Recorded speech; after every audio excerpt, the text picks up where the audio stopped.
Here they're in a 2-3 zone, and Jennings County does a great job of not just standing around but moving without the ball. Number 11 moves himself open here for a nice dump down. Against the zone, the weak side is moving without the ball. They get a ball in the middle, and the weak side defenders lose sight of the cutters. This is against Providence, a school that beat Scottsburg. They're sitting in that zone again, but you can't stand. Notice the weak side flashes to the middle, wide open, and he converts on the bucket there. So against this 2-3 zone, you gotta find the ball in the middle. That's a soft spot. Once you get the ball in the middle, though, you need to make good choices with the ball. So they're passing around top, and they find the middle. He catches, turns and face, kicks out to open three, makes a big shot. Once again, in 2-3 zone, finds the middle here,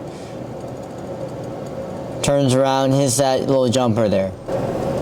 Gets the ball in the middle, turns and face, attacks, kicks to the outside for a three. Another thing I think St. Joe needs to do is extending the possession by getting offensive rebounds. And here, you can see against Jennings County, they do a great job of extending the play here. They get offensive rebound, pass it around, and eventually you get a nice little three here. And that's something that St. Joe's going to have to do. Shot goes up, crash and boards, offensive rebound, 2 points. Great teams are teams that are unselfish, willing to make the extra pass. And St. Joe has been playing pretty good basketball when they're sharing the ball. As you can see here, they make the extra pass, and they score the three there. St. Joe needs to do a good job of executing the half court. Here, Jennings County, they raise their bigs high, leaving space for back doors or rub cups, and do a great job of execution here. I do believe that St. Joe has the advantage in their ability to get to the paint and creating what I call disadvantages for the defense. And so Jennings County does a great job of spacing the floor, creating driving lanes to get to the basket. Now, so they got to put back there. So as you can see here, Scottsburg, they're in a 2-3 extended high zone, looking to trap out of it. And if you're St. Joe, you do not want to pick up your dribble as soon as you cross half court, because then now you got 3 defenders on you, half court line, and 2 people trapping you. Now Providence does a good job here. They've got 2 guards available as a release pass on both sides, to his left and to his right, and they're going to get someone in the middle. And also someone making sure that they run short corner here.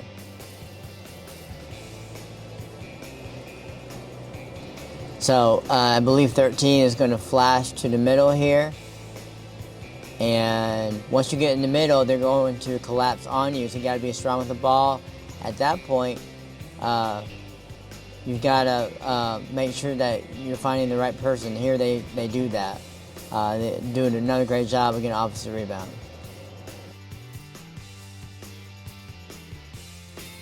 Let's take a look at Scottsburg's 1-2-2. You also want to stay out of the high corners here. Those are trapping areas. You gotta have what I call a 2-1-2 look on offense, or 5 dice. 2 guard front, a person in the middle, and 2 guys on the wings who can flash.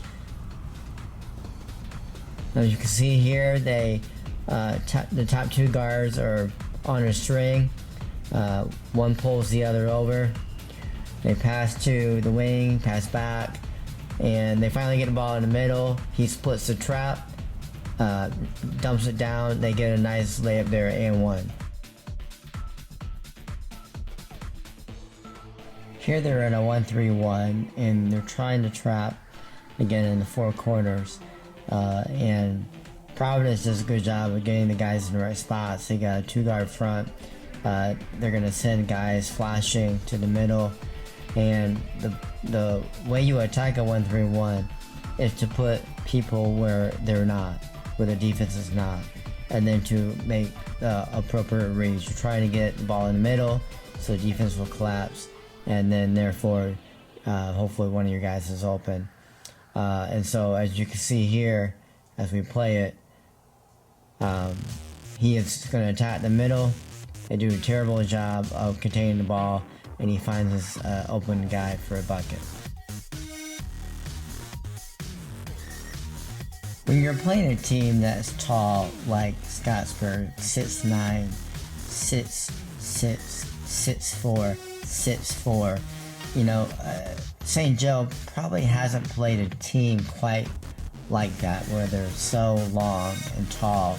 And so it's going to be important that they shot fake and ball fake and try to use those things to their advantage. As you can see here, he gives a nice shot fake, gets the guy in the air, and is able to convert. When you face a team like Scottsburg that has length and long arms, what seems to be open will close very quickly. And it's going to be important for St. Joe to make sure that they anticipate well, number one. Number two, they use pass fakes. Number three, they can't be lobbing soft passes. I mean, these have to be hard, direct passes when it's open and not after the fact. So as you can see here, Silver Creek passing the ball around. They get it to the middle, and it seemed to be open, but I'm gonna go back here. He pisses the dribble up, and now he's kind of stuck. And notice, no one's rushing to the ball, no one's flashing to the ball. And when you're not flashing to the ball, that makes it a longer pass. So I think short passes wins. The shorter the pass, the safer it is.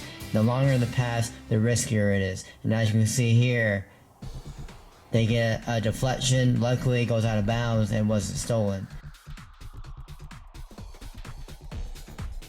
Something that St. Joe thrives on doing is scoring off of turnovers. And as you can see here, Providence is going to create a turnover and then transfer it to score points here. They get a nice steal, leads out to a layup. Something that Scottsburg is good at is second chance opportunities. So it's going to be important for St. Joe to limit the other team to one shot per possession. That means that when the shot goes up, they have to make a conscious effort to check out and box out, just like this team did here at Jennings County. I think St. Joe needs to force Scottsburg to shoot a lot of mid-range jumpers that are contested. As you can see here, when we play it, the guy does a good job of staying in front, and now he's going to force his contested jumper. He's got his hand up in the shooting pocket, and when people shoot a contested jumper and he's fading away, the percentage goes way down. It's a lower shot percentage. It's a low quality shot, and these are the kind of shots that St. Joe needs to force Scottsburg to shoot. Something to keep an eye on is how St. Joe will deal with the 6'9" Zeller, and I would imagine that they might start him out playing straight up one-on-one, take their chances, but I think they're going to have to make adjustments if he starts getting going scoring-wise and he starts hurting St. Joe. And so they might have to double team Zellers and when he gets the ball and gets a touch to make him and force him to pass out of the low post or where he has the ball. The further away Zeller is from the basket, the better it is for St. Joe, and that's got to be considered a win for that defensive possession. So let's take a look here, see what they do on defense. Looks like they're going to swing the ball around. Ball screen, and they get into the post. You notice that they're going to double. That double team right there forces Zeller to dribble out, retreat dribble. He doesn't even try to make a move in the post, and he's looking to pass out of that.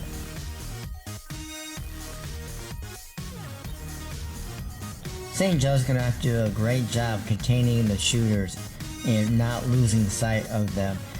In particular, two players, number 32, Cody Clancy, and number 11, Jack Miller, who's averaging 16. Both can shoot the three ball pretty well. And as you see in this play, Silver Creek loses Cody Clancy, 32. That's just way too much space. Cannot give it that much space against a shooter like that. How St. Joe defends ball screens will be interesting to me. When you're facing a team that has shooters, and they're coming off a ball screen, you cannot go under the ball screen.